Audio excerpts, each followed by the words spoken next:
Sekali lagi, jadi dari 3 permohonan PK kami bacakan 1, yang 2 dianggap telah kami bacakan.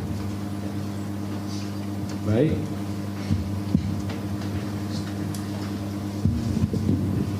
Memori peninjauan kembali atas putusan Pengadilan Tinggi Bandung nomor 190/PIT/2017 /PT BDG tanggal 1 Agustus 2017, Yunto Pengadilan Negeri Cirebon nomor 4/PIT/B/2017/PN-CBN tanggal 26 Mei 2017 atas nama Hadi Saputra alias Bolang bin Kasana, Eka Sandi alias Tiwul bin Muran, Jaya alias Kliwon bin Sabul, dan Supriyanto alias Kasdul bin Sutadi.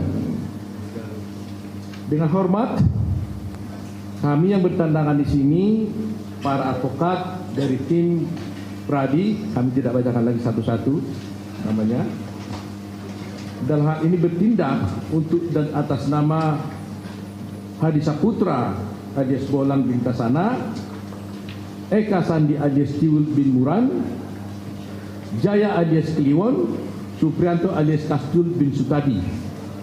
Semuanya secara bersama-sama untuk selanjutnya disebut sebagai para pemohon PK.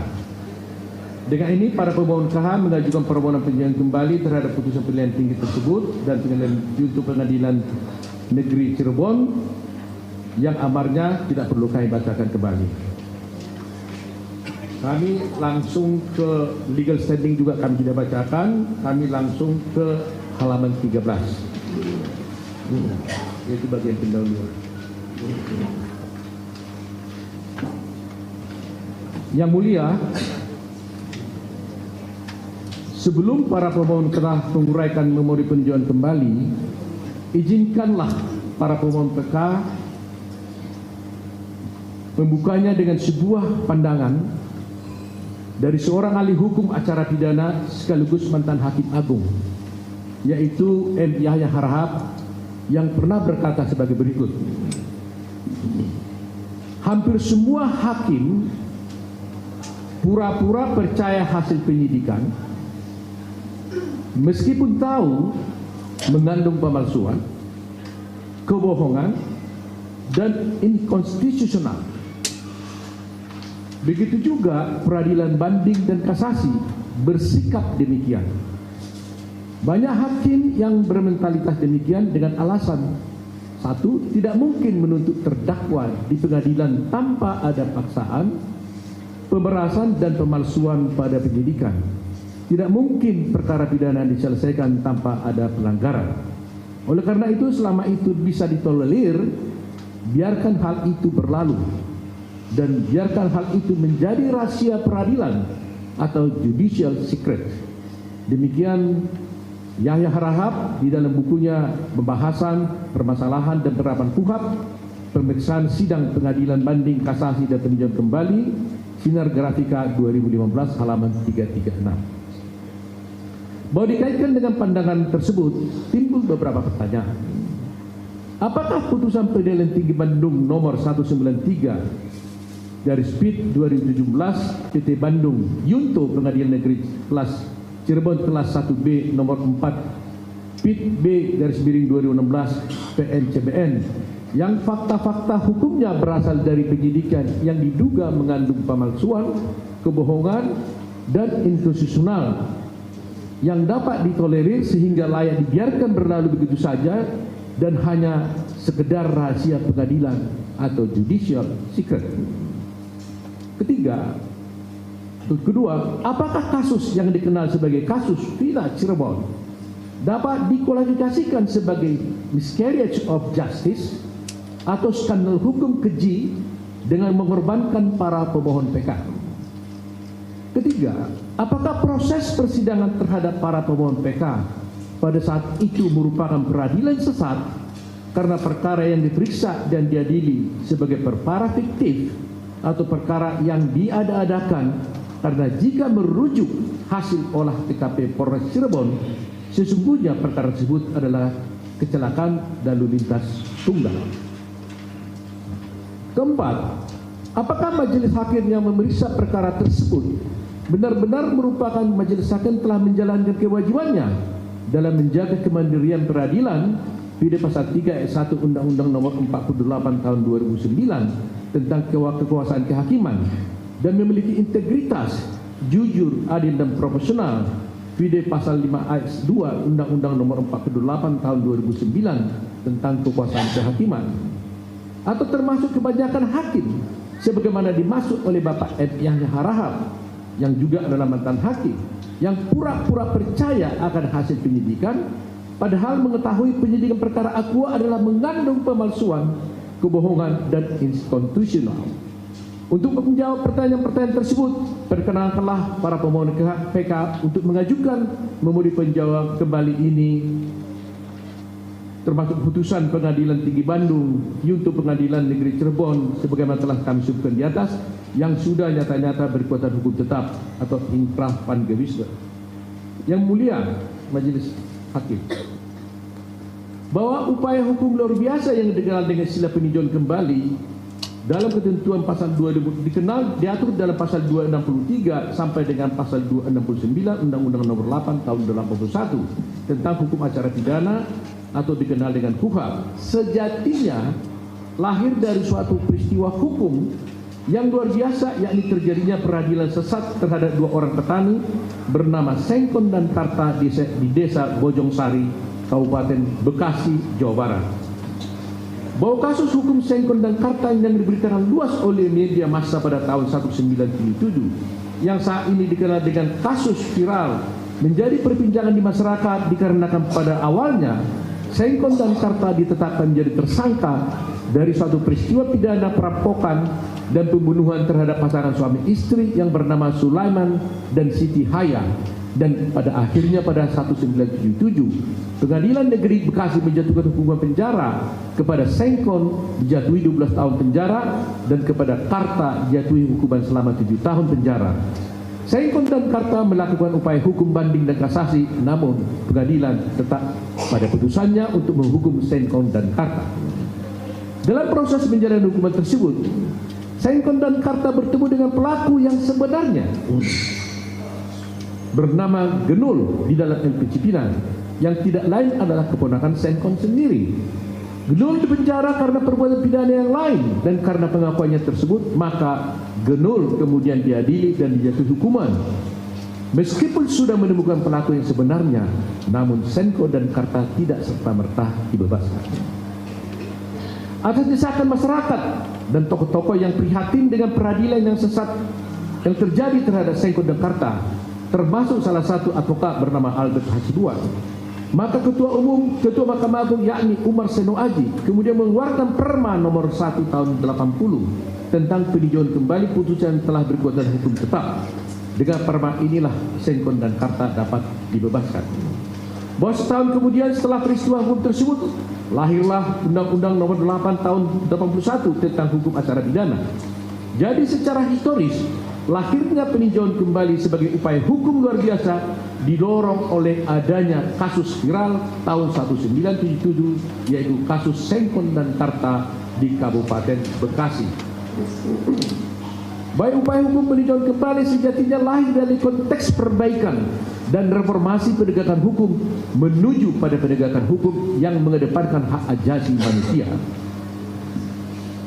KUHP membawa harapan baru bahwa keadilan dan hukum dapat terwujud bagi semua golongan masyarakat, dan bahwa para penegak hukum akan sungguh-sungguh secara cermat dan teliti melaksanakan tugas dan fungsinya sebagai penegak hukum yang selalu mengedepankan asas-asas hukum yang menjamin hak asasi manusia seperti praduga tak bersalah atau presumption of innocence, persamaan di depan hukum atau equality before the law, dan asas-asas lain.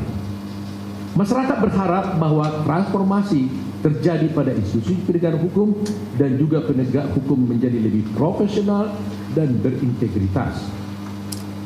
Bahwa transformasi hukum dalam suatu masyarakat atau suatu negara selalu berangkat dari konteks peristiwa yang nyata dan konkret. Semisal terjadi suatu peristiwa seorang warga negara atau masyarakat merasa diperlakukan tidak adil, ketika berhadapan dengan peranata hukum, sehingga ia berjuang menegakkan keadilan, dan perjuangan tersebut tidak hanya menjadi perjuangan untuk dirinya sendiri, tetapi perjuangan untuk semua orang. Itulah sebabnya ketika seseorang diperlakukan tidak adil, akan muncul solidaritas yang sifatnya komunal atau bersama. Hal itulah yang mendorong masyarakat termasuk advokat Albert Hasibuan termasuk Ketua Mahkamah Agung untuk melakukan terobosan hukum guna membebaskan Sengkon dan Karta dari peradilan sesat yang dialaminya. Hal semacam ini tidak hanya terjadi di Indonesia. Dalam konsep hukum yang lebih luas, kita mengenal adanya Miranda Rules, di mana Miranda Rules akan dibacakan kepada para tersangka yang ditangkap dan diinterogasi. Miranda Rules sama halnya dengan peninjauan kembali merupakan wujud dan transformasi hukum yang berasal dari peristiwa hukum yang nyata dan konkret. Miranda Rules merupakan aturan baku yang diikuti oleh setiap penyidik di Amerika ketika melakukan interogasi kepada tersangka terkait hak-hak tersangka. Misalnya, tersangka memiliki hak untuk bungkam. Setiap perkataan tersangka dapat menjadi hal yang memberatkan tersangka sendiri. Tersangka memiliki hak untuk didampingi oleh kuasa hukum dan lainnya. Kewajiban penyidik memberitahukan hak-hak tersangka ini berawal dari peristiwa yang disebut peristiwa Miranda versus Arizona, di mana seorang bernama Ernesto Miranda ditangkap pada tanggal 13 Maret 1963 atas dugaan penculikan dan perkosaan terhadap seorang perempuan berusia 18 tahun. Setelah diinterogasi selama 2 jam, Ernesto Miranda menandatangani pengakuan yang pada intinya mengakui telah melakukan penculikan dan perkosaan. Dalam persidangan, pengacara mengajukan keberatan bahwa Miranda tidak pernah diberitahukan tentang haknya untuk mendapatkan pendampingan pengacara dan tidak diberitahu haknya untuk bungkam, serta tidak pernah diberitahu haknya sebelumnya bahwa selama diinterogasi semua pernyataannya dapat memudaratkan dirinya. Namun Miranda tetap dijatuhi hukuman penjara selama 20 tahun. Kemudian Miranda melakukan banding ke Mahkamah Agung Negara Bagian Arizona. Namun upaya bandingnya ditolak oleh pengadilan, dan kemudian Miranda melakukan upaya banding ke Mahkamah Agung Amerika Serikat, dan upaya bandingnya dikabulkan oleh Amerika Serikat dengan pertimbangan hukum yang pada intinya mengatakan bahwa tidak boleh ada pengakuan dari seorang tersangka di hadapan polisi pada saat tersangka diinterogasi jika seorang tersangka tidak diberitahukan hak-haknya sebelum diinterogasi. Sejak peristiwa tersebut terjadi transformasi di dalam prosedur interogasi yang dilakukan polisi terhadap tersangka di Amerika Serikat. Miranda Rules juga sejalan dengan prinsip exclusionary rule, yakni aturan dalam pengadilan pidana yang menolak menerima bukti yang diambil secara inkonstitusional oleh aparat polisi.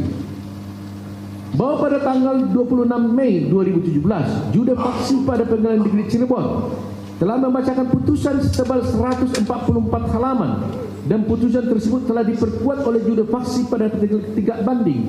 Dengan demikian, fakta persidangan dan pertimbangan hukum dari Judek Paksi dalam putusan tersebut akhirnya mengantarkan 7 orang pemuda, 4 orang terpidana di antaranya adalah para pemohon PK ini, ke dalam nestapa penjara seumur hidup dengan tuduhan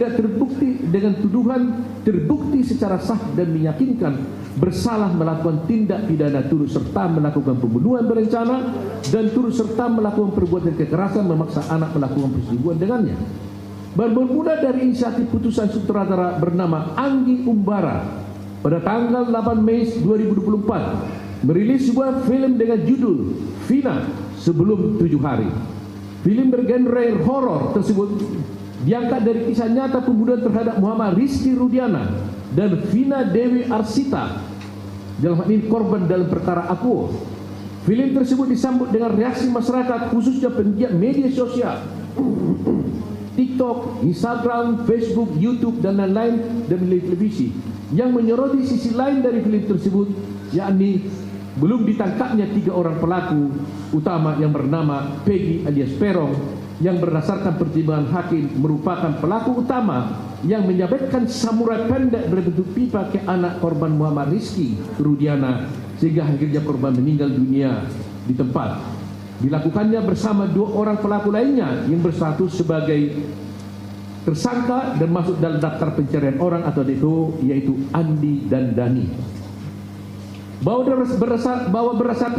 desakan masyarakat khususnya warganet dan netizen agar Peggy alias Peron, Andi dan Dani segera ditangkap oleh kepolisian terus menghiasi pemberitaan dan dari waktu ke waktu, dan akhirnya dijawab oleh Polda Metro Jawa Barat dengan melakukan penangkapan terhadap seorang yang diduga sebagai Peggy alias Peron, yakni seorang pria yang bernama Peggy Setiawan, seorang pemuda berusia 20 tahun yang sehari-harinya bekerja sebagai kuli bangunan. Penangkapan tersebut juga diiringi oleh munculnya salah satu terpidana dalam perkara tersebut yang bernama Saka Tatal yang telah selesai menjalani hukuman dan profesional hukum yang memberikan klarifikasi dan informasi-informasi yang berbeda dengan putusan pengadilan. Bahwa profil bagi Peggy Setiawan seorang kuli bangunan tidak dapat diterima oleh logika masyarakat umum, khususnya netizen, dikarenakan tidak relevan dengan sosok Peggy alias Peron sebagai anak geng motor yang dikenal sadis sebagaimana yang termuat dalam putusan pengadilan.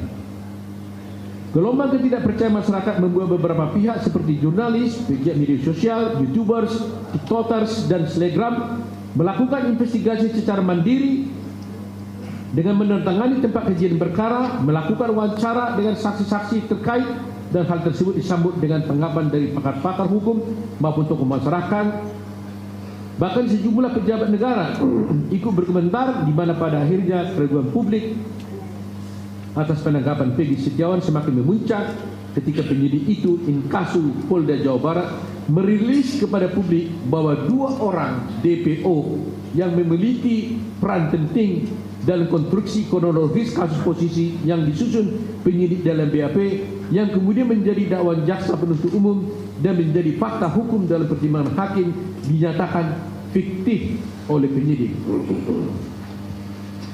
Dengan adanya 2 DPO yang dinyatakan fiktif semakin mengaburkan fakta hukum yang termuat di dalam putusan perkara Akuo, dan kemudian keraguan semakin lengkap saat Hakim Tunggal Eman Sulaiman pada tanggal 8 Juli 2024 melalui putusan nomor 10 Pit Pra /2024 Bandung BDG menyatakan mengabulkan permohonan pra peradilan yang diajukan oleh Peggy Setiawan, di mana penangkapan tersangka terhadap Peggy Setiawan dinyatakan tidak sah dan batal demi hukum, dan memerintahkan termohon dalam hal ini penyidik untuk membebaskan Peggy Setiawan.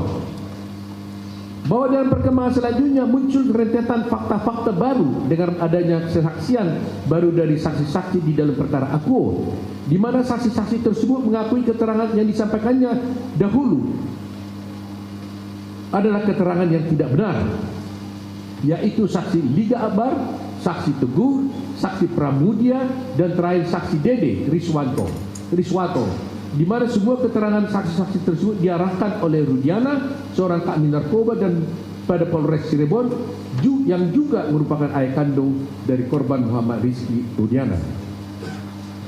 Bahwa rangkaian pelanggaran hak asasi manusia inkasu hak-hak para tersangka yang kini menjadi para terpidana seumur hidup sangat jauh dari prinsip-prinsip dasar yang diatur dalam KUHP. Rentetan fakta-fakta baru bermunculan dan semakin hari kian terang, bahkan sudah sampai pada suatu keyakinan bahwa diduga keras telah terjadi suatu proses peradilan sesat atau miscarriage of justice dalam perkara Akuo. Film yang berjudul Vina sebelum 7 hari mendapat beragam respon atau tanggapan dari masyarakat, terutama dari netizen. Dalam waktu yang singkat, media massa baik cetak dan online televisi mulai memberitakan film ini, serta beberapa dari mereka mulai menelusuri dan mencari informasi tentang peristiwa hukum yang sebenarnya yang menjadi sumber inspirasinya. Para reporter, kontributor, podcaster, influencer, serta para penggiat media sosial termasuk para aktivis kemanusiaan, pemerhati dan praktisi hukum seolah-olah berlomba tidak mau ketinggalan untuk mencari tahu tentang kebenaran peristiwa nyata tersebut. Akibat masifnya aktivitas keingintahuan masyarakat tentang kebenaran kasus Vina Cirebon, secara tidak terduga telah mampu mengungkap beragam kejanggalan dan dalam penanganan kasus Vina Cirebon. Kejanggalan-kejanggalan yang terdeteksi oleh masyarakat terjadi sejak proses penyelidikan, penyidikan, penuntutan hingga dalam proses persidangan. Kejanggalan yang paling menonjol adalah ketika Polda Jawa Barat terkesan selama lebih daripada 7 tahun tidak sungguh-sungguh mencari 3 orang DPO sebagaimana disebutkan dalam putusan Pengadilan Negeri Cirebon nomor 4 PIT 2017, yaitu Peggy alias Peron, Andi dan Dani, padahal 8 pelaku lainnya telah menjadi terpidana dan menjalani hukuman yang sangat berat, yaitu 7 orang dijatuhi hukuman seumur hidup dan 1 orang yakni alias Kamasaka Tatal dijatuhi hukuman penjara selama 8 tahun. Duga masyarakat tentang kejanggalan dan penanganan kasus Vina Cirebon makin diperkuat dengan kenyataan bahwa Polda Jawa Barat ternyata hanya memerlukan waktu 2 minggu sejak film tersebut viral untuk menangkap Peggy Setiawan yang diduga sebagai salah satu tersangka DPO yang bernama Peggy alias Peron. Mayoritas masyarakat umum berpandangan jika saja memang dari 7 tahun yang lalu Polda Jawa Barat serius dan fokus melakukan pencarian dan penangkapan terhadap DPO dimaksud, maka ketiga DPO tersebut mungkin saat ini sudah berada dalam penjara bersama dengan 7 orang terpidana ini. Timbul pertanyaan, kenapa Polda Jawa Barat terkesan begitu lambat menangkap ketiga DPO dalam perkara Vina Cirebon ini? Dengan tertangkapnya sosok yang disebut Polda Jawa Barat sebagai Peggy alias Peron, rupanya tidak serta-merta menghentikan kontroversi dan spekulasi di tengah masyarakat. Bahkan sebaliknya justru makin menimbulkan kontroversi dan spekulasi baru. Secara mengejutkan dalam beberapa beritaan, Disreskrim Polda Jawa Barat dalam press release-nya menyatakan 2 tersangka yang sudah menjadi DPO yaitu Dani dan Andi disebut sebagai fiktif. Dengan alasan penetapan kedua DPO tersebut bersumber dari informasi yang tidak bisa dipertanggungjawabkan karena asal sebut. Begitupun Kadif Humas Mabes Polri menyatakan 2 orang DPO tersebut tidak didukung dengan bukti yang cukup untuk dinyatakan sebagai tersangka, bahkan meminta masyarakat untuk memberi masukan informasi tentang kedua DPO tersebut. Pernyataan Disreskrim Polda Jawa Barat dan Kadif Humas Mabes Polri semakin menambah kegaduhan di masyarakat. Bagaimana mungkin 2 DPO yang telah ditetapkan sebagai tersangka yang dalam putusan-putusan Pengadilan Negeri Cirebon dijelaskan dengan terang benderang peran dan perbuatannya dalam kasus Vina Cirebon tiba-tiba dinyatakan fiktif dan belum memenuhi bukti yang cukup untuk dijadikan tersangka. Berdasarkan adanya kejanggalan, kontroversi dan spekulasi yang menyertai kasus Vina Cirebon menyebabkan munculnya keadaan baru berupa keyakinan di kalangan masyarakat bahwa pemohon PK dan terpidana lainnya bukanlah pelaku dalam perkara pembunuhan dan pemerkosaan dalam kasus Vina Cirebon. Keyakinan sebagian masyarakat yang menyatakan para pemohon PK dan terpidana lainnya bukanlah pelaku dalam peristiwa pembunuhan dan pemerkosaan dalam kasus Vina Cirebon makin kuat setelah permohonan pra-peradilan kuasa hukum Peggy Setiawan dikabulkan pengadilan berdasarkan putusan Pengadilan Negeri Bandung nomor 10 PIT pra-2024 PNBDG. Jika menilik kasus Vina Cirebon, sangat masuk akal para pemohon PK mempunyai keyakinan yang kuat beberapa kasus yang pernah terjadi di Indonesia seperti kasus Sengkon dan Karta, kasus Kemat dan David dalam pembunuhan Asrori di Jombang tahun 2008 dan kasus 6 orang pengamen Cipulir yang dituduh membunuh Diki Maulana pada tahun 2017 terjadi pada diri para pemohon PK. Karena setidaknya terdapat beberapa persamaan fakta yang menyertai kasus-kasus itu dengan kasus Vina Cirebon, yaitu semua terpidana atau tertuduh adalah orang miskin yang tidak memiliki akses kepada keadilan. Kedua, pengungkapan peristiwa dan penetapan tersangka tidak melalui metode scientific crime investigation. Ketiga, penghukuman atas pelaku lebih didasarkan pada hanya pengakuan tersangka belaka. Yang perlu digarisbawahi dalam pengungkapan kasus-kasus terdahulu seluruhnya diungkap dengan adanya mengandalkan pengakuan para terpidana. Untuk sampai pada adanya pengakuan, tersangka atau terdakwa atau terpidana, metode penggunaan kekerasan dan pemisahan kerap menjadi pilihan yang paling mudah, sedangkan penggunaan metode scientific crime investigation bukan pilihan terbaik yang dilakukan.